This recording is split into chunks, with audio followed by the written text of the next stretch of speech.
A friend who is always close to your heart, who is always known as your savior, can also be your Satan. I'm talking about this person.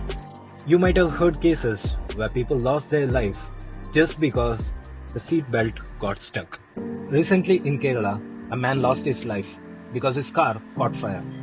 But that was not the actual reason for his death. He couldn't get out of the car because his seatbelt got stuck.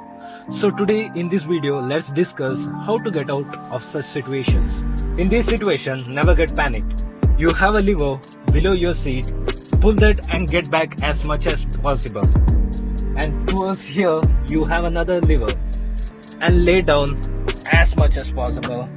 Then slowly pull this seat belt this way and over here.